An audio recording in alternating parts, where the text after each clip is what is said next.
بسم الله الرحمن الرحيم. بعض الناس صعب المراس، راسه يابس، قلبه ما يلين بسهولة. لو أخطأ إنسان عليه خطأ بسيط ثم جاء يعتذر ما يسامح.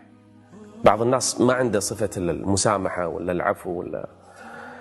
شوف أبو ضمضم يقول: من يستطيع منكم أن يكون كأبي ضمضم؟ يقول عليه الصلاة والسلام. شنو أبو ضمضم؟ تدري شنو قصته؟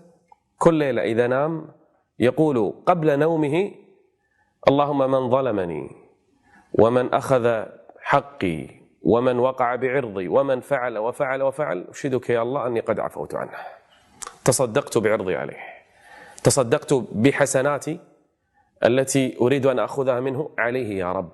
هكذا كان يتصدق على الناس كل ليلة. فليعفوا وليصفحوا. ألا تحبون أن يغفر الله لكم؟ بعض الناس والله لو زوجته تبكي عنده بكاء ومسكينة ما سوت شيء، لا خلاص الغلطة الأولى هي الأخيرة، انتهى. شوف النبي صلى الله عليه وسلم لما فتح مكة، ترى تدرون كم سنة؟ 21 سنة يقاتلونه، مو يوم ولا يومين. منذ بداية بعثته كان يسمونه قبلها الصادق الأمين، بدأ يسمونه الساحر الكاهن الكذاب. أخذوا يقاتلون 21 سنة. بعد ايش قال لهم؟ اذهبوا فأنتم الطلقاء يا الله. ترى هذه النفس السمحة، النفس الكريمة، النفس اللي بسهولة تسامح الناس، هذه نفس يحبها الله عز وجل. فليعفوا وليصفحوا، ولمن صبر وغفر إن ذلك لمن عزم الأمور.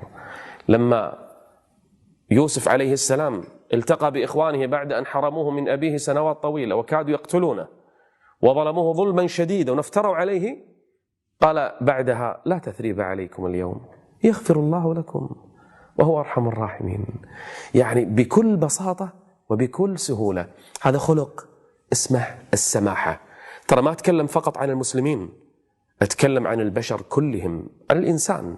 مع الإنسان كن سمحا أيها الإنسان، عاشر بمعروف وسامح من اعتدى.